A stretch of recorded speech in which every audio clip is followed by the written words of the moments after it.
बिस्मिल्लाहिर्रहमानिर्रहीम। Polymer matrix composites, ये to component वाले कंपोजिट्स होंगे जिसमें एक रीइंफोर्सिंग फिलर्स होंगे और एक मैट्रिक्स होगा। तो इसमें हम देखते हैं कि कितनी तरह के रीइंफोर्सिंग फिलर्स जो हैं हमारे पास होते हैं और जिन्हें पॉलीमर में मिक्स करके हम कंपोजिट्स बनाते हैं। कंपोजिट के अंदर दो फेज़ होते हैं, दो फेज़ वाले कंपोजिट्स हैं, उसमें दो फेज़ होंगे, एक फाइबर फेज़ होगा, एक मैट्रिक फेज़ होगा।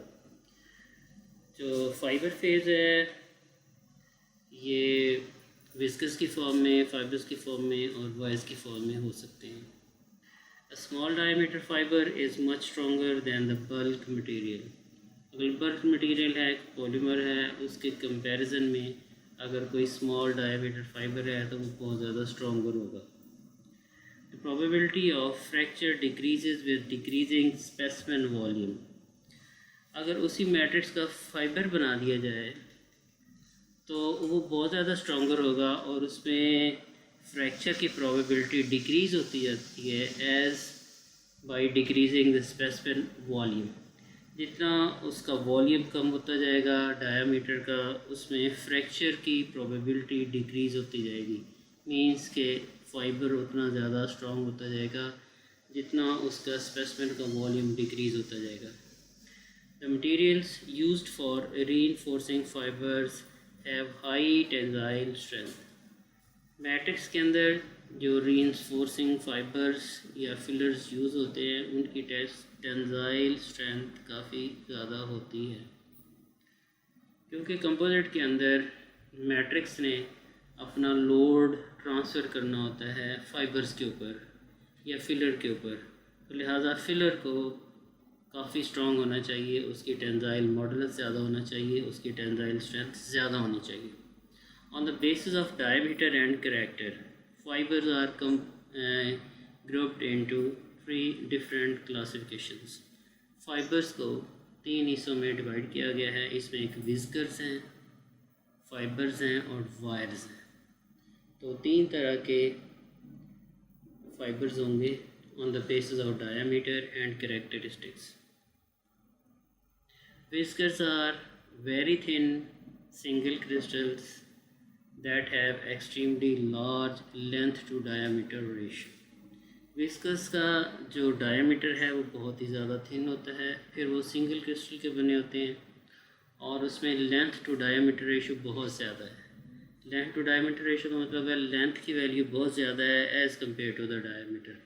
तो जब लेंथ की वैल्यू डायमीटर से ज़्यादा हो जाएगी तो ये रेशो भी ज़्यादा हो जाएगी, और अगर लेंथ कम हो जाएगी, डायमीटर ज़्यादा हो जाएगा तो ये रेशो कम हो जाएगी। तो ये जो रेशो है लेंथ टू डायमीटर ये भी काफ़ी ज़्यादा होती है the case of viscous.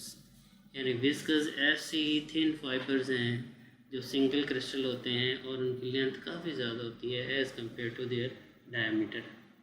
As a consequence of their small size, whiskers की बात हो रही है, they have high degree of crystalline perfection, उसमें क्रिस्टलाइन परफेक्शन बहुत ज़्यादा है, एंड आर वर्चुअली फ्लॉलेस, यानी उसके अंदर डिफेक्ट्स नहीं है। विस्कस के अंदर डिफेक्ट्स नहीं है, फ्लॉलेस है, which is the reason for their exceptionally high strength.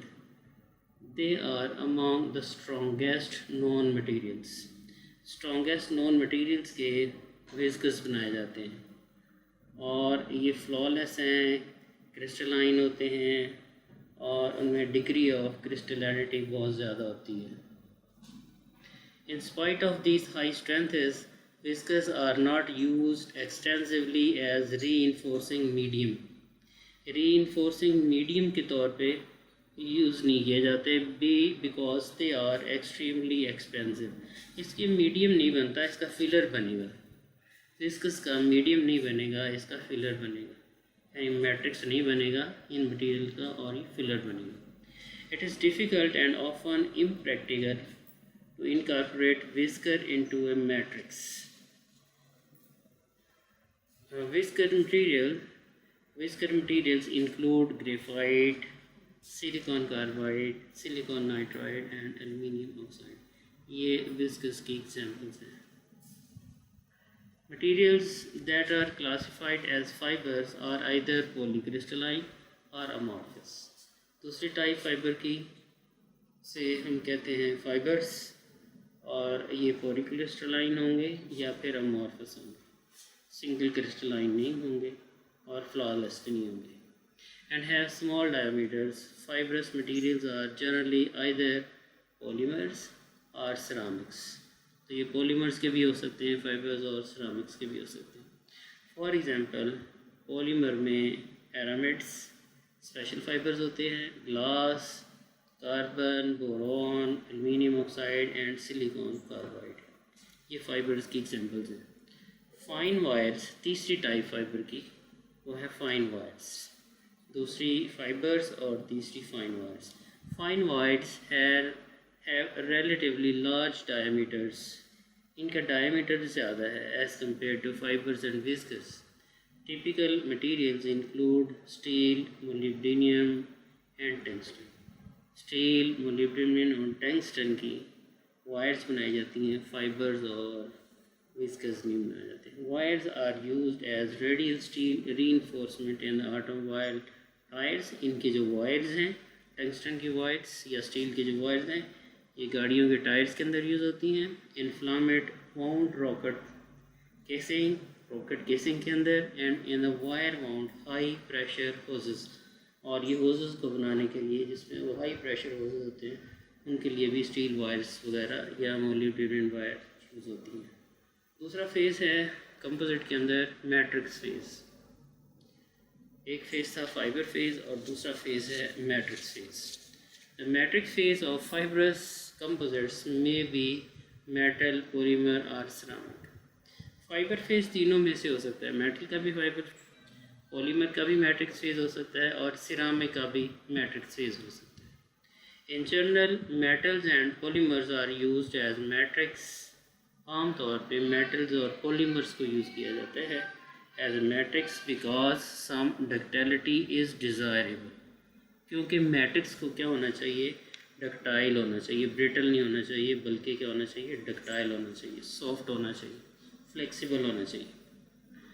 For ceramic matrix composites, जिसमें सिरामिक को मैट्रिक्स के तौर पे यूज़ किया जाता है, the reinforcing component is added to improve the fracture toughness. Ceramic matrix के अंदर रीइंफोर्सिंग कंपोनेंट्स हैं वो भी ऐड किए जाते हैं. For fibre reinforce composites matrix phase several functions. Fibre reinforce composites, हम ऐसे कंपोजिट्स की बात कर रहे हैं इसमें फिलर फाइबर लिया गया है. जो फाइबर्स हैं वो फिलर्स हैं और उसको किसके साथ मिक्स किया गया है, पॉलीमर के साथ या मेटल के साथ या सिरामिक्स के साथ मिक्स किया जाता है. The matrix phase several function. Matrix phase के कई फंक्शंस हैं जो सर्व करता है. फिलर के लिए क्या करता है, पहला it binds the fibres together. पहले तो ये फाइबर्स को बाइंड करता है, फाइबर्स को अपनी पोजीशन में रखता है. एक अगर हम मैट्रिक्स ले लें, कोई फर्स्ट क्या कोई पॉलीमर ले लें, उसके अंदर कोई फाइबर्स डाल दें, तो ये क्या करेगा, उन फाइबर्स को बाइंड करके रखेगा, उन फाइबर्स को अलग अलग करके रखेगा, उन फाइबर्स को आपस में मिलने नहीं देगा, अलग अलग करके रखेगा. और फिर जब फोर्स जो है वो ट्रांसमिट होगी तो वो फोर्स जो है वो मैट्रिक्स से फाइबर के ऊपर ट्रांसमिट होगी.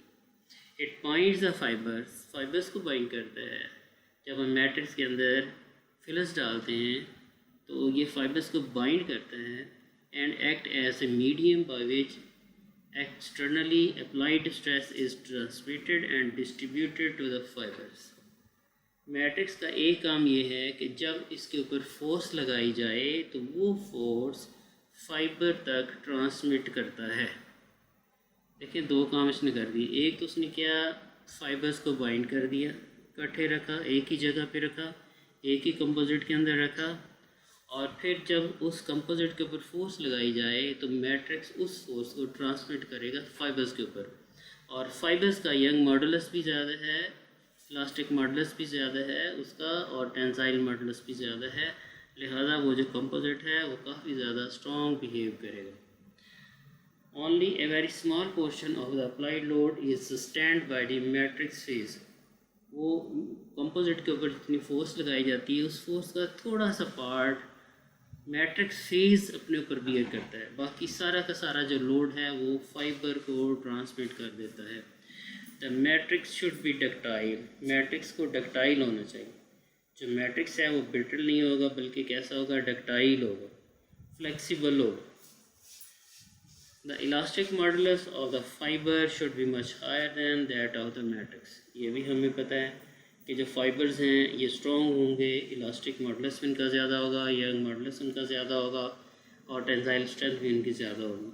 The second function of the matrix is to protect the individual fibre from the surface damage.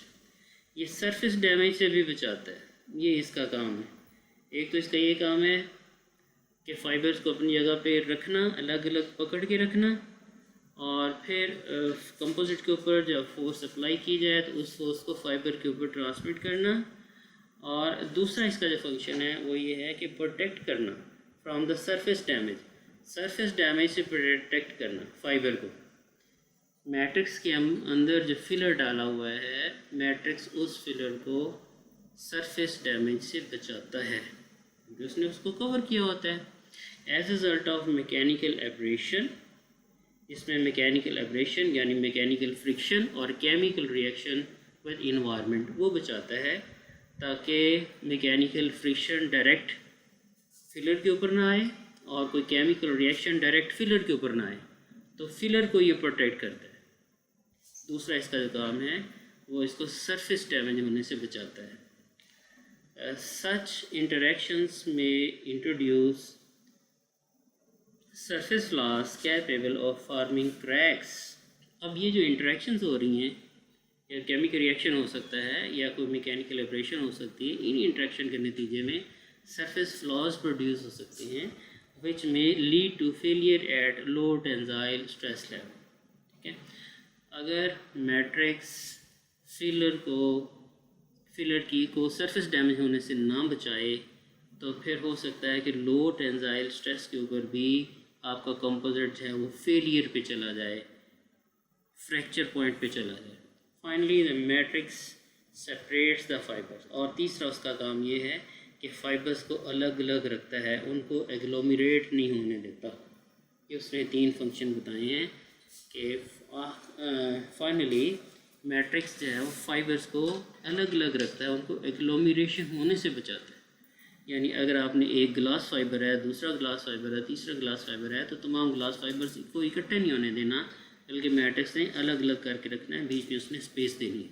Due to relative softness and plasticity, matrix prevents the propagation of the brittle crack from fibre to fibre. अब देखिए ये एक और काम कर रहा है, क्योंकि हमारा मैट्रिक्स जो है वो प्लास्टिक होता है, प्लास्टिक रीजन है, सॉफ्टनेस है, डक्टाइल है, ब्रिटल नहीं है, लिहाजा ये क्या करता है, ये एक क्रैक की प्रोपेगेशन को स्टॉप करता है।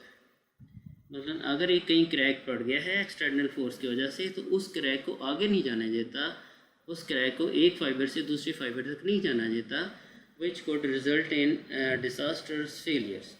In other words, metric phase serves as barrier to crack propagation. तो क्रैक प्रोपेगेशन को भी रोकता है। मैट्रिक्स जो है वो क्रैक प्रोपेगेशन को भी रोकता है, क्योंकि वो उसमें प्लास्टिक रीजन होता है, क्योंकि वो सॉफ्ट होता है, फ्लेक्सिबल होता है, लिहाजा वो क्रैक की प्रोपेगेशन को भी रोकता है। It is essential that adhesive bonding, ये इम्पॉर्टेंट है और ये बात हमने पहले भी कर दी है कि जो बॉन्डिंग है वो बहुत ज़्यादा ज़रूरी है। फिलर और मैट्रिक्स के दरमियान स्ट्रॉन्ग बॉन्डिंग होनी चाहिए। अगर स्ट्रॉन्ग बॉन्डिंग नहीं होगी तो कंपोजिट इतना ज़्यादा स्ट्रॉन्ग नहीं बनेगा, तो स्ट्रॉन्ग बॉन्डिंग होनी ज़रूरी है। It is essential that adhesive bonding forces between fiber and matrix be high to minimize the fiber pull out. Fibre pull out से अवॉइड करने के लिए उनके दरमियान इंटरेक्शन की फोर्सेस बहुत ज़्यादा होनी चाहिए, एडहेसिव फोर्सेस बहुत ज़्यादा होनी चाहिए फिलर और मैट्रिक्स के दरमियान। Bonding strength is an important consideration in the choice of matrix fibre combination. इसमें वो कह रहे हैं कि जी बॉन्डिंग स्ट्रेंथ बहुत ज़्यादा होनी चाहिए, यानी एडहेसिव बॉन्डिंग बड़ा स्ट्रॉन्ग होना चाहिए, बॉन्डिंग स्ट्रेंथ बहुत ज़्यादा होनी चाहिए। तो अगर किसी फिलर और मैट्रिक्स के दरमियान बॉन्डिंग स्ट्रेंथ ज़्यादा नहीं होती तो फिर वो जो कंपोजिट है वो वो बहुत ज़्यादा स्ट्रॉन्ग नहीं होगा. The ultimate strength of the composite depends on large degree of magnitude of this bond. उसी की बात हो रही है बार बार कि उनके दरमियान बॉन्डिंग बड़ी स्ट्रॉन्ग होनी चाहिए. Adequate bonding is essential to maximise the stress transmission from a weak matrix to the strong fibre. तो इसमें मैंने आपको बताया था कि आपका जो मैट्रिक्स है वो वीक है और जो फाइबर्स हैं या फिलर है वो स्ट्रॉन्ग है. तो अगर बॉन्डिंग स्ट्रॉन्ग होगी तो जो एक्सटर्नल लोड है उसकी ट्रांसमिशन आसानी से हो जाएगी from the weak part that is matrix to the strong part that is fibre. Polymer matrix composites. Polymer matrix composites consist of polymer resin. दो चीज़ें हैं. इसके अंदर एक फिलर होगा जो रीइंफोर्सिंग मीडियम के तौर पे काम करेगा और दूसरा मैट्रिक्स होगा. और जो मैट्रिक्स है polymer matrix composites consist of polymer resin. इसमें एक पॉलीमर रेजिन होगा और वो पॉलीमर जो है वो सॉलिड फॉर्म में होगा या विस्कस फॉर्म में होगा. As a matrix polymer matrix होगा इसके अंदर. And fibres are as the reinforcing medium. और फाइबर्स होंगे उनको उसको रीइंफोर्स करने के लिए. These materials are used in greatest diversity of composite applications due to room temperature properties, ease of fabrication and cost effectiveness. ये जो polymer matrix composites हैं इन तीन वजह से, ये जो तीन reasons हैं, इन तीन reasons की वजह से इनकी diverse applications हैं. पहला एक room temperature properties इसकी बहुत अच्छी हैं. आसानी से इसको फैब्रिकेट किया जा सकता है और ये कॉस्ट इफ़ेक्टिव है, ये महंगा नहीं है ये composite. Various classes of polymer matrix composites are discussed according to reinforcing type. इस सेक्शन में ग्लास पॉलीमर कंपोजिट देखेंगे, कार्बन पॉलीमर कंपोजिट देखेंगे और एरामेट पॉलीमर कंपोजिट्स हम डिस्कस करेंगे. तो क्लासिफिकेशन की गई है पॉलीमर मैट्रिक्स कंपोजिट्स की अकॉर्डिंग टू रीइंफोर्सिंग टाइप. और रीइंफोर्सिंग टाइप में फिलर टाइप आ गया और फिलर टाइप के अंदर ग्लास फिलर है, कार्बन फिलर है और एरामेट फिलर है. पहले glass fibre reinforced polymer composites की बात करें. ऐसे पॉलीमर कंपोजिट्स जिसके अंदर ग्लास फाइबर यूज़ होता है. ग्लास फाइबर ग्लास इज़ ये कंपोजिट है, उसका जो नाम है फाइबर ग्लास. एक कंपोजिट है उसका नेम है fibre glass. Fibre glass is a simple composite consisting of glass fibres. इसके अंदर क्या जो इसका फिलर है वो इसका ग्लास फाइबर्स हैं. आइदर कंटिन्यूस और डिसकंटिन्यूस. फाइबर्स जो हैं वो कंटिन्यूस हो सकते हैं या डिसकंटिन्यूस हो सकते हैं. कंटेन्ड विद पॉलीमर मैट्रिक्स, जिसको पॉलीमर मैट्रिक्स के अंदर रखा गया है. This type of composite is produced in large quantities. Fibre glass है, आमतौर पर हम यूज़ करते हैं घरों में. इसकी बेशुमार एप्लीकेशंस हैं कंस्ट्रक्शन के अंदर. ये आमतौर पे यूज़ होता है. और इसके अंदर जो पॉलीमर है वो कोई इपॉक्सी वगैरह हो सकता है और इसके अंदर जो फिलर है वो ग्लास फाइबर है. Glass is a popular as a fibre reinforcement material.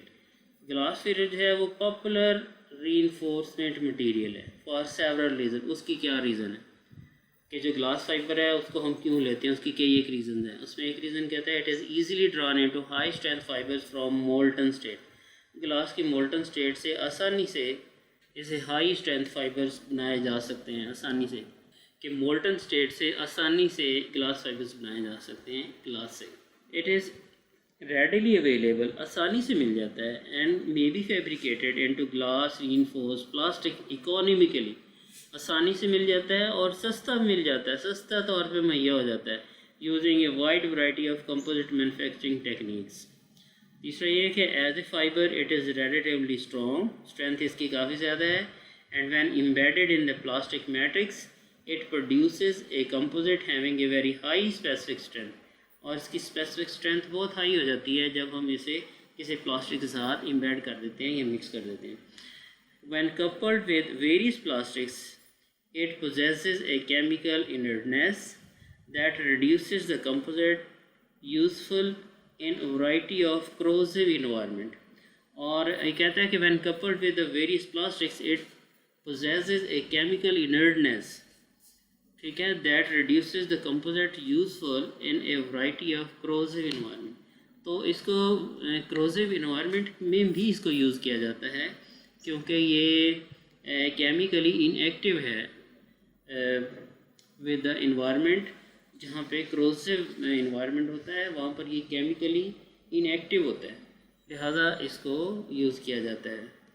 Carbon fibre reinforced polymer composites, glass fibre वाले कंपोजिट्स हैं और ये कार्बन फाइबर वाले पॉलीमर कंपोजिट्स हैं। Carbon is a high performance fibre material that is the most commonly used reinforcement in advanced polymer matrix composites. The reason for this are as follows. तो carbon based polymer composites जो हैं वो बहुत ज़्यादा use होते हैं और ये कार्बन जो है वो हाई परफॉर्मेंस फाइबर मटेरियल्स हैं। और इनकी क्या रीज़न्स हैं? ये रीज़न है कि कार्बन फाइबर्स है high specific modulus, specific modulus बहुत ज़्यादा है एंड स्पेसिफिक स्ट्रेंथ कार्बन की बहुत ज़्यादा है। इसमें ग्राफीन है, वो भी कार्बन फाइबर है, उसकी स्ट्रेंथ स्पेसिफिक स्ट्रेंथ उसकी बहुत ज़्यादा है। और एक और मटेरियल है जो जिसकी स्ट्रेंथ का ग्राफीन से भी ज़्यादा है, शायद कार्बाइन है वो, और वो भी कार्बन का ही बना फाइबर है।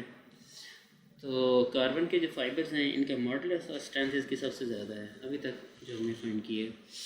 दे retain their high tensile modulus and high strength at elevated temperature. इसका फ़ायदा ये है कि हाई टेम्परेचर के ऊपर भी अपनी स्ट्रेंथ को बरकरार रखते हैं, टेंसाइल स्ट्रेंथ और मॉडुलस दोनों को बरकरार रखते हैं। At room temperature carbon fibres are not affected by the moisture और a wide variety of solvent acids and bases. Room temperature के ऊपर कार्बन फाइबर जो हैं वो मॉइस्चर से इफ़ेक्ट नहीं होते और सॉल्वेंट एसिड बेसिस से भी इनके ऊपर कोई इफेक्ट नहीं होता। These fibers have a diversity of physical and mechanical properties and their composites have specific engineered properties. इनकी special properties होती हैं, physical और mechanical properties हैं। These composites are relatively inexpensive and cost effective। ठीक है, चूँकि ये कार्बन है लिहाजा कार्बन जो है वो इनएक्सपेंसिव है, कॉस्ट इफेक्टिव है, इसलिए ये जो कंपोजिट्स हैं वो बहुत ज़्यादा यूज़ होते हैं, carbon fibre reinforce polymer composites.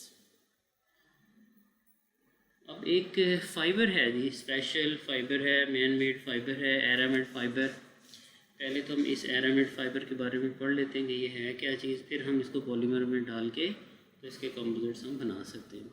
Aramid fibre in the research lab at EI DuPont de numerous and companies insurance in 1965, two research scientists Stephanie and Herbert Blades were working in a corporate lab to create a new fiber।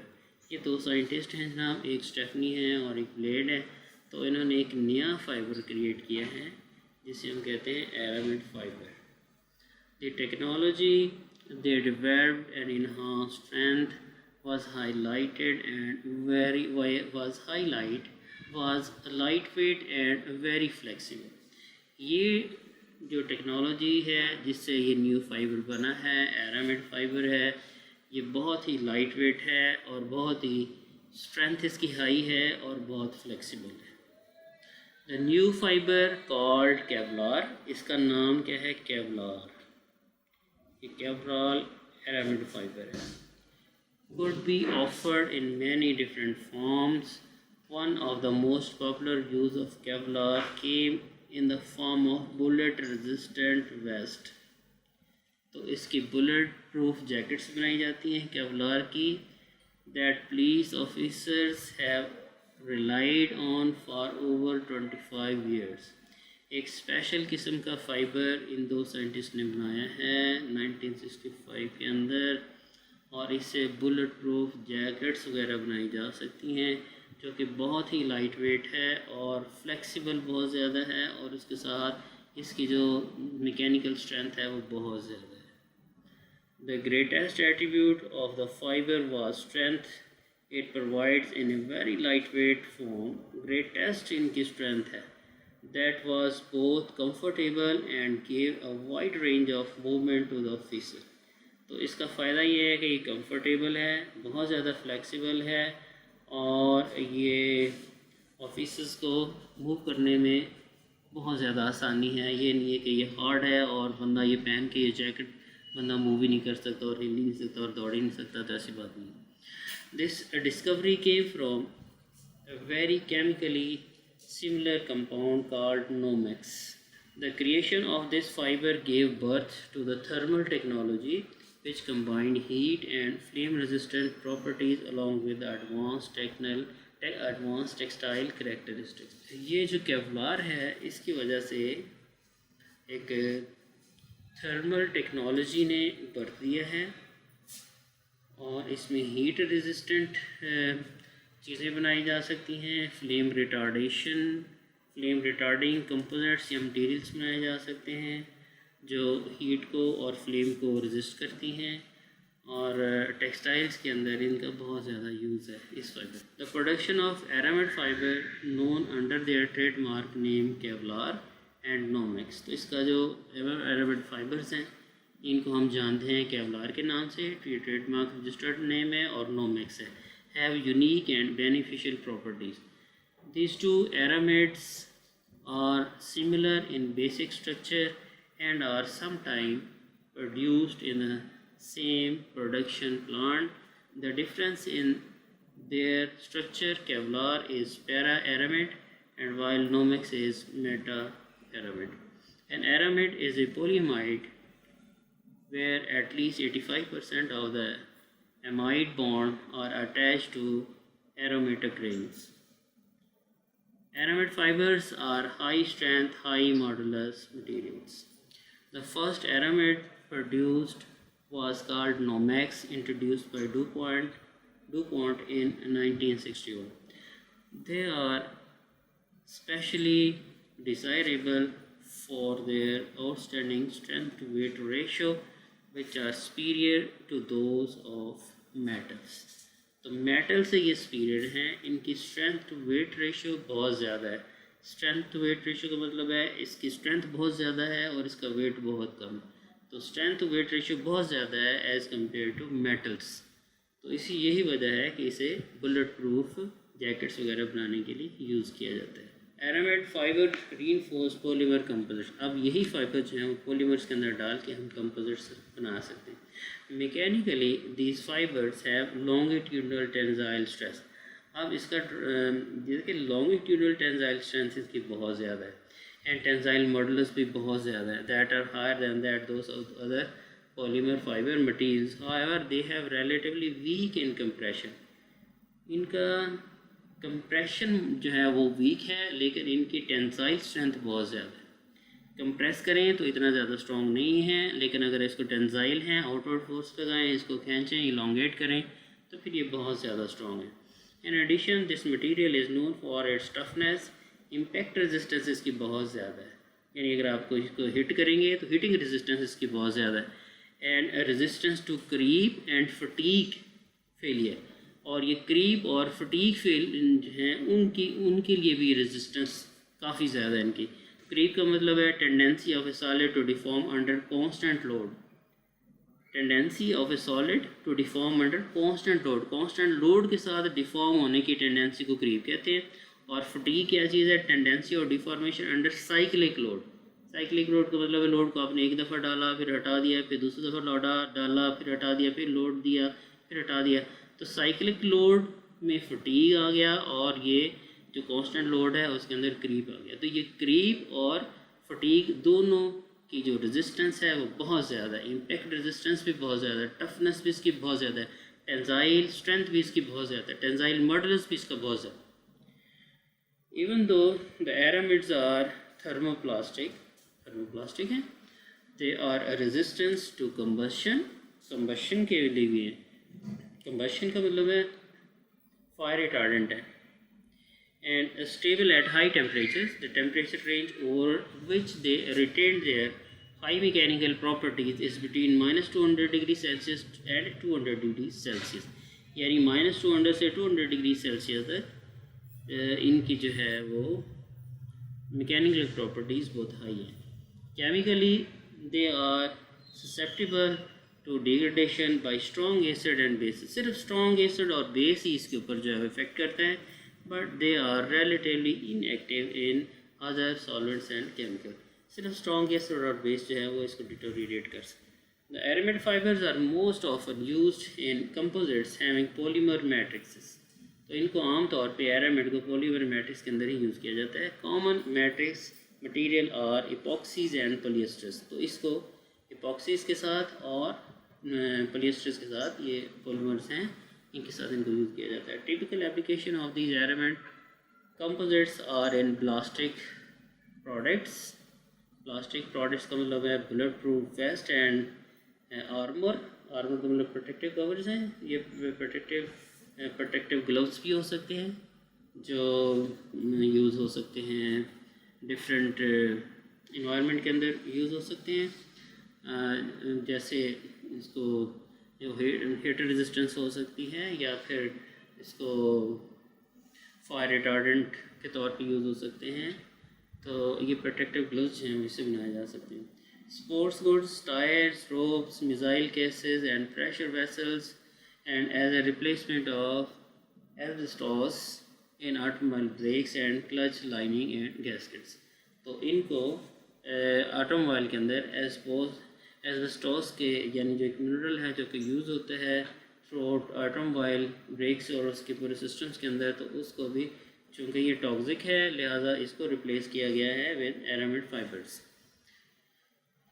A comparison of the mechanical characteristics of these materials, glass, ये जो material तीनों जिसको हमने discuss किया, glass, carbon और aramid fibres, reinforced epoxy composites are made in both longitudinal and transverse direction in the next slide. Mechanical properties दी हुई हैं, अगली स्लाइड में दिखाई गई हैं।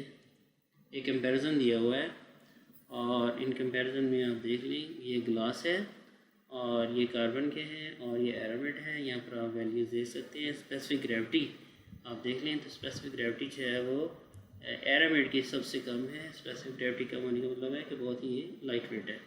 उसके बाद टेंसाइल मॉडुलस आप देख लें, ग्लास के लिए आप देख लें, कार्बन के लिए आप देख लें, एरामिड के लिए आप देख लें। और ट्रांसफर्स में ये वैल्यूज़ देख लें। ट्रांसफ़र में अब मैंने आपको पहले बताया था कि कंप्रेशन में जो वैल्यूज़ हैं वो बहुत कम है। कंप्रेशन में वैल्यू ये 5.5 है, ये 10 है, ये 12 है। तो एरामिड की कंप्रेशन के अंदर जो वैल्यू है वो बहुत कम है। टेंसाइल स्ट्रेंथ अगर आप देख लें तो टेंसाइल स्ट्रेंथ सबसे ज़्यादा केवलार की है और वह है 1380, और एज़ कम्पेयर टू कार्बन की भी काफ़ी ज़्यादा है, 1240 है। इसमें आप ग्राफीन यूज़ कर सकते हैं। तो ये ग्राफीन से भी ज़्यादा ये इसकी लॉन्गिट्यूडनल स्ट्रेंथ है वो ज़्यादा है, और ये ग्लास है। और अल्टीमेट टेंसाइल स्ट्रेंथ है वो लॉन्गिट्यूडनल में आप देख सकते हैं 2.3.5, और ये ट्रांसफ़र में आप देख सकते हैं। तो ट्रांसफर्स के अंदर जो इसकी वैल्यूज़ हैं वो काफ़ी ज़्यादा लो है। Other fibre reinforced materials that are used to much lesser degree are boron, silicon carbide and aluminum oxide। जो दूसरे फाइबर मटीरियल्स हैं जो यूज़ हो रहे हैं और उनके अंदर उसने बताया जी बोरॉन है, सिलिकॉन कार्बाइड है, एल्युमिनियम ऑक्साइड हैं जो कि कम यूज़ होते हैं। बोरॉन फाइबर्स कहाँ यूज़ हो रहे हैं? Boron fibre reinforced polymer composites have been used in military aircraft, वहाँ पर यूज़ हो रहे हैं। मिलिट्री एयरक्राफ्ट कंपोनेंट्स में यूज़ हो रहे हैं, हेलीकॉप्टर रोटर ब्लेड्स के अंदर यूज़ हो रहे हैं, और स्पोर्टिंग गुड्स के अंदर यूज़ हो रहे हैं। Silicon carbide and aluminium oxide fibres are used in tennis rackets, circuit boards, military armours and rocket nose cones, इनके अंदर ये यूज़ हो रहे हैं।